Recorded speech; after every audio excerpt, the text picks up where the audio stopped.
Some things are meant to stay hidden in the trees. You ever hear footsteps that don't match yours? Or a voice calling your name, but no one's there? Tonight, we dive into the wilderness, where legends walk in skin that isn't theirs. These aren't just stories. These are confessions. Real encounters with the Skinwalkers.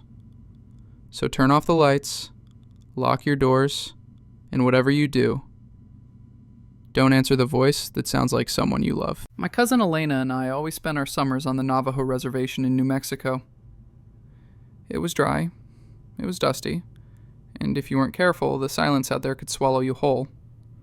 We loved it. Those long nights under a ceiling of stars, the wind whispering through the canyons, it felt like the earth was breathing. But that summer, it changed everything. It was the summer we heard the whispers, the summer we saw it. It started small. One night, Elena and I were sitting outside, just talking. The porch light flickered, which wasn't weird.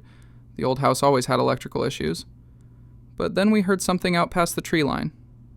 It sounded like someone, or something, mimicking a coyote, but it was off. Almost like someone who had heard a coyote once was trying to recreate it. And it was close, closer than it should have been.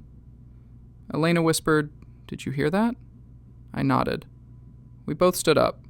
A chill slid down my spine, like I was being watched. But when we turned the flashlight toward the trees, there was nothing there. That was the first night. The second night, we found footprints. Human, but not. The toes were wrong. Too long, too splayed out, and they led from the tree line up to our window. Just one set, as if whatever made them had crept up in the night to watch us sleep, and then vanished without a trace. We showed them to our grandfather. His face went pale. He didn't say a word, just walked back inside and locked every door and window. That night, he made us burn cedar and ash, told us to keep the lights off and not to respond to anything we heard outside. Even if it sounds like someone you know, he said, especially then. We didn't sleep that night. Around 2 a.m., we heard it again, but this time, it was calling Elena's name. "Elena, come out. Come out here." It was my voice, my exact voice. I was sitting right next to her. She stared at me, wide-eyed, shaking. I whispered, "Don't say anything. Don't move." Then it switched. "Elena, it's Grandpa. I need help. I'm hurt." It sounded just like him, but hollow, like a bad recording.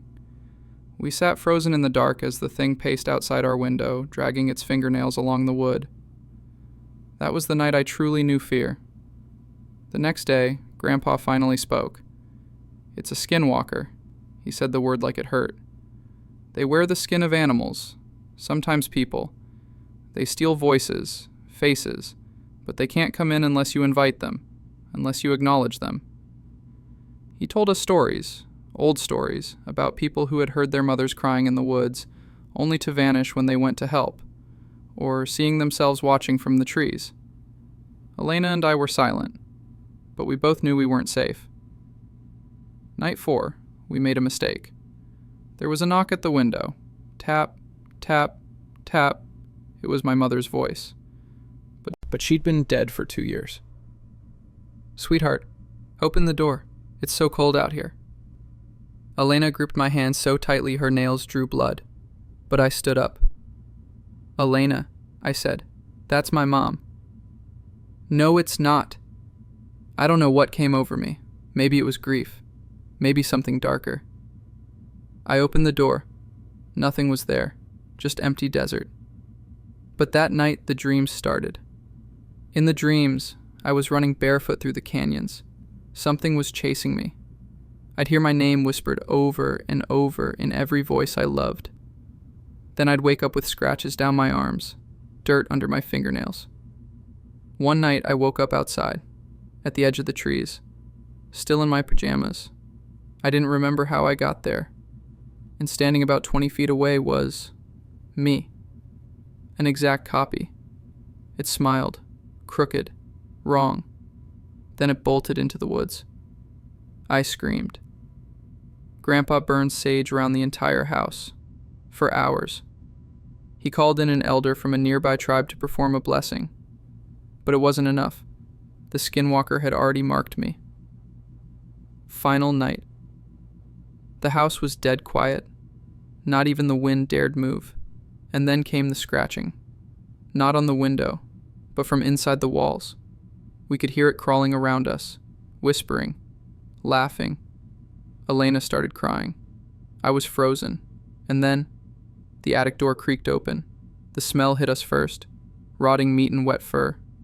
Then something began descending the ladder, slowly, wrongly, joints bending the wrong way, limbs too long. Its head turned toward me, and it was wearing my face. I don't remember screaming. I don't remember how we got out. I just remember Grandpa grabbing us and driving until dawn. We never went back to that house.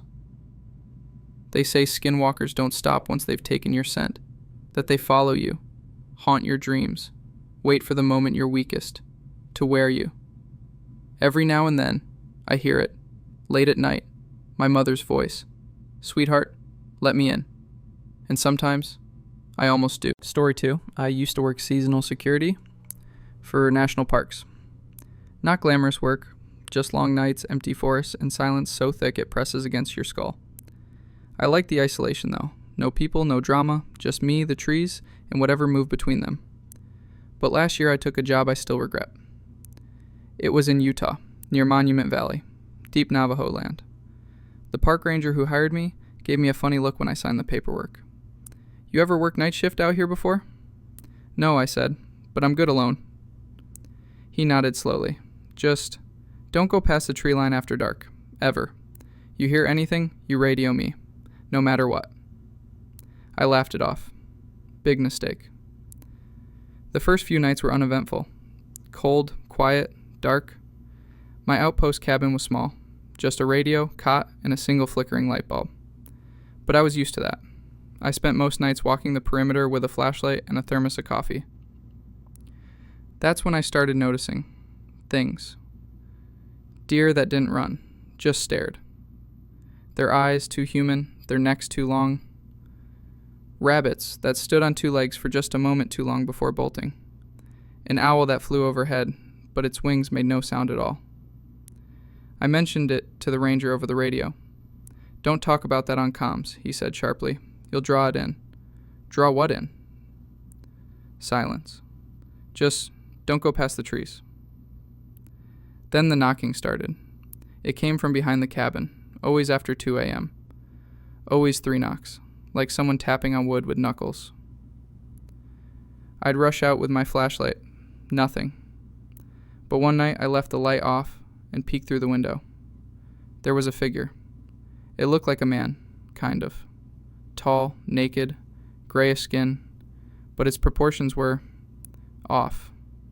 The limbs too thin, knees bending the wrong way, and its face. It didn't have one. Just stretched skin like wax melted over a skull. Then it spoke. Let me in, Jesse. My name. Perfectly pronounced. It was using my own voice. I didn't sleep that night. When I radioed the ranger at dawn, he didn't answer. I drove to the main station myself. Found him inside. He looked like hell. You heard it, didn't you? He said. I nodded.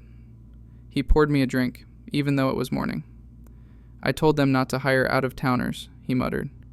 But they never listen. That's not a man. That's not a thing that should exist. He told me the legends. Skinwalkers, shapeshifters, evil medicine men who became something else. Something wrong. He said they linger in the forest at night, calling out with familiar voices. And if you respond, if you step past the trees, they can wear you, he said, like a costume. That night I did everything he said. Locked the cabin, burned. But at 3:11 a.m., my radio crackled. Jesse, it's Alan, the ranger. Emergency, I need help. I'm bleeding bad. I'm near the West Trail, please. The voice was panicked, human, bleeding. But I froze. Because I'd taken the batteries out of the radio. It shouldn't have turned on. The voice kept pleading.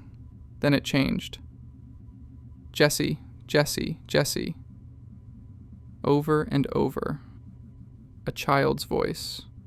Then my mother. Then my own. I turned every light off and sat in the corner shaking. And then the door handle turned. I didn't breathe. I didn't move. The knob kept turning, back and forth, slowly. Like whatever was out there didn't need to rush. It knew it would get in. Then it whispered. I already did. I blacked out. When I came to, the sun was rising. Everything looked normal. Except, something was wrong with my reflection. When I looked in the mirror, my mouth was smiling, but I wasn't. And for a moment, just a second, the face looking back wasn't mine. I left that morning, drove 14 hours straight until I crossed state lines. I never went back. They say if you hear someone call your name in the woods at night and you answer, you've already lost. And now, every few weeks I hear my radio click on, Jesse, let me in.